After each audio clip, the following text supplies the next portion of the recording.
Барыңызға қайырлы күн достар. Бүгін сіздерге белгілі рецепт сырный рулеттің рецептін ұсынамын. Яғни ірімшіктен жасалатын рулет өте керемет болып шығады. Жаңа жылдық дастарханға ерекше әдемі болады. Видеоны соңына дейін қараңыздар.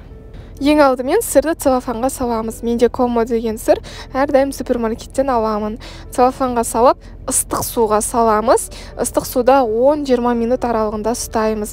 Сыр еріп, өзі қазір жаңағы арнайы қалыпқа енеді. Міндетті түрде ыстық суға салу керек.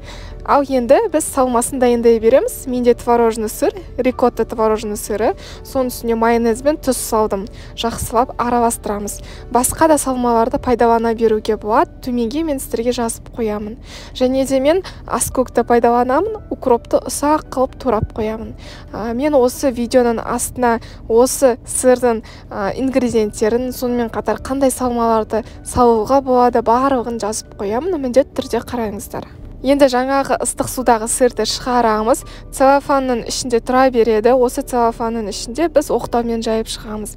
Осы целлофанның барлық бұрыштарына жететіндей сырды жақсылап оқтаумен жаюымыз қажет. Егер сіздер бірнеше рулет жасайтын болсаңыздар, яғни сырный рулеттің 2-3-ін жасайтын болсаңыздар, онда әрбір целлофанға 250 грамм сырдан салып, осылай ерітіп, әрқайсысын бөлек-бөлек жаюымыз қажет. Міне біздің сырымыз осылай әп-әдемі болып жайылды. Енді целлофанды, бетіндегі целлофанды қайшымен кесіп, жаңағы шетке алып қоямыз. Осылай астындағы целлофан тұра береді. Өйткені қазір рулетті ораған кезде ол бізге көмекке келеді. Осылай бетіндегі целлофанды алып тастаймыз. Содан соң біздің салмамызды саламыз. Мен салмасына творожный сырды пайдаландым дедім. Майонезді де, жаңа крабтай ақшаларын, жұмыртқаны да үкіштен өткізіп салсаңыздар да болады. Творожный сыр міндетті емес. Жақсылап барлық жеріне жететіндей қылып жағып шығамыз.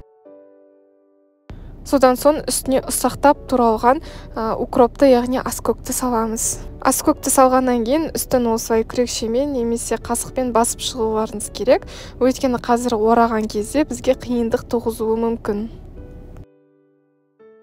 Енді осы шетінен бастап, жақсылап ораймыз, тығыз қылып орасаңыздар да болады. Ең алдымен осы бастапқы жағын жақсылап тығыз қылып орасаңыздар. Астындағы целлофанның көмегімен осы рулетті орадық. Енді осы целлофанға рулетті толықтай орап тастаймыз да, холодильникке кемінде 1-2 сағатқа қойып қоямыз. Рулет кішкене қатуы керек. Егер сіздерде уақыт болмаса, бірден рулетті кесу керек болса, онда кішкене бірнеше минутқа морозильникке, яғни мұздатқышқа салып қойсаңыздар да болады. Біздің рулетіміз дайын. Астарыңыз дәмді болсын. Сіздерге рецепт ұнады деп ойлаймын. Егер видеоны соңына дейін қараған болсаңыздар, міндетті түрде лайк қойып қойыңыздар. Және де комментарий жазуды ұмытпаңыздар. Сіздермен болған Гүлжанат.